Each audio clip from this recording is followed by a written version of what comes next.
Hey y'all, it's MTV1. Today we're going to be reacting to Mayor Johnson, Mayor of Chicago. Trump, he's reacting to Trump. They're not getting along. And here is Mayor Johnson basically responding to Trump, threatening to send the National Guards in. Tell me guys what you think. We'll talk about it after. When you sought candidates to fill the 35th Ward vacancy, you listed relevant government experience as a qualification. That isn't listed in the outline for your 27th Ward committee. Why did you remove it, and is that an effort to clear the way for Alderman Burnett's son, Red? Well, so it's my responsibility to make sure that the committee is formed. The committee establishes its expectations for the particular ward that has the vacancy, right? So for instance, you may have also noticed that the 35th Ward Committee made Spanish speaking as a requirement. You don't see that in the 27th Ward's Committee, right? And I'm going to just draw a conclusion here. It has more to do with the fact that the makeup of the particular ward, right? So again, the committee will establish criteria based upon the needs of those communities that are reflected in those particular wards. I don't micromanage to that extent where I put forth a blanket, uniformed requirement, because the city of Chicago is far more diverse and you need more of an eloquent process, and that's essentially what's playing out. Switching beats a bit, you talked earlier about how you don't believe that Donald Trump has the right to send the National Guard here. But what are your plans if the president moves ahead on such plans to try to have a police force of some kind in Chicago from the national government? How are you, is it just court action? What are you planning to do if that happens? Well, look, the governor and I, we're on the same page here, right? And so, legal action, will be on the table, but I want to make something perfectly clear. These individuals are not being sent to cities to police cities because they're not trained to police. These are soldiers. They don't go through the training that our police officers go through. In fact, it is quite hypocritical on the part of the president to even suggest such a move, and it is destabilizing for the city of Washington, D.C. Look, crime is down in Chicago. Crime is down. There is more work for us to do. But, he wasn't adamant about ensuring that the $830 million of funding that he took away from community violence prevention and intervention. These are individuals that are on the front line in these particular communities, preventing crime, preventing retaliation from taking place, building relationships. I know these individuals. I sit with them. We spend time with them. Deputy Mayor Gatewood. We're on constant calls with these individuals that are literally on the front line to keep our community safe. And, this president's approach is like, I wish it were just a joke.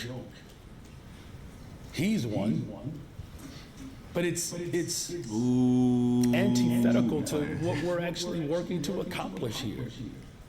And you're seeing the results all over the country. Brandon Scott, Randall Woodfin, Mayor Bowser, Mayor Johnson in Milwaukee.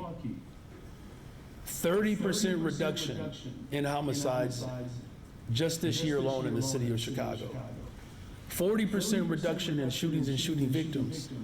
Like, these are individuals who are on the front line. The money that he took to give to the ultra rich that are preventing violence from taking place. He's exacerbating the problem here. Again, like running amok around this country, shredding our Constitution.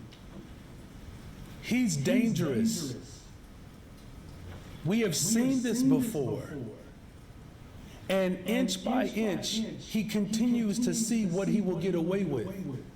I appreciate the question, I really do, because I'm going to stand firm in my defense of our city. And we need more people raising their voices against someone who is trampling over the very Constitution that we helped form and build and reform. Like, I know my history. We don't get to Chicago just simply because we were just walking around aimlessly. We're talking about my mother-in-law. My mother-in-law was a sharecropper. That's barely a generation removed from slavery. We built this country. We fought for a country that didn't see us as a full human being. This man is beyond like the tyranny that we see around the world. Because the tyranny that we're seeing around the world, in many instances, their constitution permits it. Our Constitution was built and designed to provide checks and balance. There are certainly no checks to this president right now, except for the cities that are fighting to uphold our humanity and our democracy. And there's certainly no balance to him. I have never seen a president more off than Donald Trump. Just off the rockers. So this is not just about Mayor Brandon Johnson in this moment. This is about one nation that he is working overtime to divide and conquer. He said it. Take him at his word. As off as he is, take him at his word. I am. And I'm going to fight and do everything in my power to make sure that we protect the sanctity of a democracy that did not even want to see me. And if I can fight that hard for a democracy of which my ancestors built this country, if I can fight that hard for this democracy, everybody else has to lean in as well. Hi, Mayor. Hi. I have a follow-up to that, actually, and then my own question. Have you looked into what power, if any, local police officers have to deny federal agents entry to public spaces in Chicago when they do not have a warrant, and is that something you would consider? Well, in terms of federal agents that are ICE agents, there's the Welcoming City Ordinance protects against that. Without a warrant, a criminal warrant, they really do not have that authority, right? Now, here's the thing. I just spent time with, our federal agents who are working hard in coordination to drive violence down in the city of Chicago. Just last week, you may have seen the announcement where we recovered, how many guns did we recover? It's around 140. Over 140 guns, and let me just tell you, it's sickening, the type of weaponry that's moving through the streets of Chicago. I mean, we're talking about high-powered rifles, machine guns, illegally, coming from a couple of places. Indiana is one. Indiana is one, that's a big one. Mississippi, I believe, is another one. I mean, you have gun traffickers that are coordinating with individuals in the city of Chicago to bring illegal guns through here. And there are levels of coordination that work to prevent that or disrupt it. So as far as that level of coordination, it's necessary, right? What we don't want is the enforcement, if you will, of immigration policy to be the responsibility of local police officers. That is, again, antithetical to what we're accomplishing in the city of Chicago. Sing off and that. Okay, guys. Mayor Johnson has a lot to say, and we're just gonna go through the history of Chicago's violence, because I believe that is a big one. This one right here at the bottom, the 2025 homicide trend, this is insane. 2024, you have 425 homicides. 2023, you have 453 homicides. 2022, you have 478 homicides. So, I mean, something gotta give. I mean, Trump ain't just making this up, but he seems genuine. He seems like he just seems genuine, like upset with Trump. He is very upset with Trump. So Chicago is definitely on the list of being federalized by Trump, and we're gonna check out what Trump got to say about Chicago, because this is insane.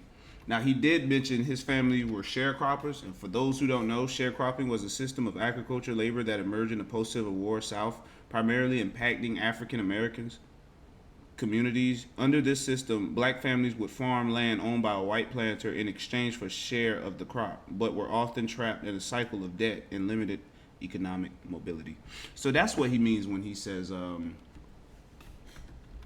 what's it called? Sharecropping. That his, and I know people don't like to, give the credit, but slaves built the capital. Slaves built a lot of cities for free too, that I might add. But yeah, we're gonna see what Trump has to say about Chicago, because this is big, y'all. This is big, because if he takes over Chicago right now at 4, President Trump is taking over one major U.S. city and he's hinting that Chicago could be next.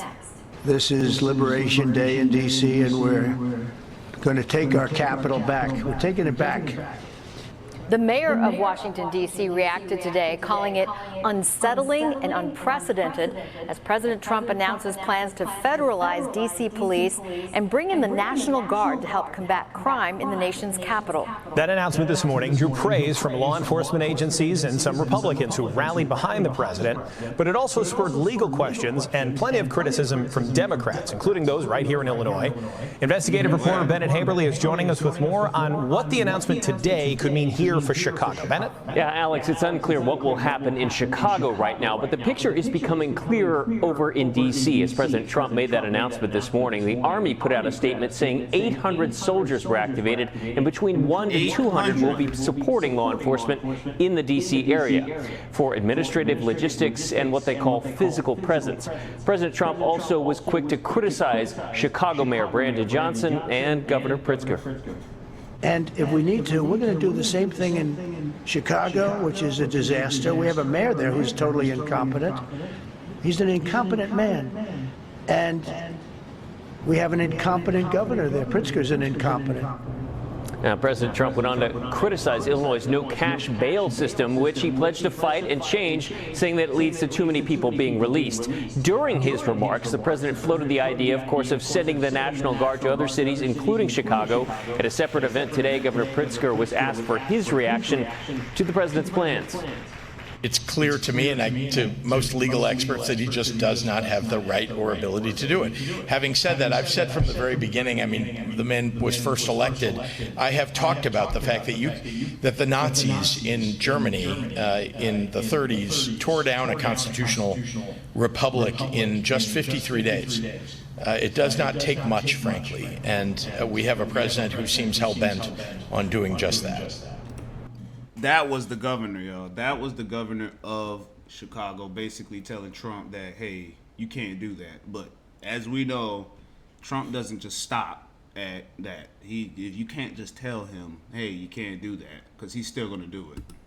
And Governor Pritzker went on to say that the president, of course, doesn't have the authority to do this because of what he calls Posse Comitatus Act, a law put into place after the Civil War to ensure that the military does not act as police over civilians. The Army statement today said the president is acting under Title 32, which deals with the role of the National Guard and the ability for governors or the president to call up the Guard under certain circumstances. Senator Dick Durbin today also told reporters the president has the ability to do this for only a limited time and would need congressional approval to extend it. Alex? All right, we're in some new territory here. Bennett, thanks. We'll see what it means.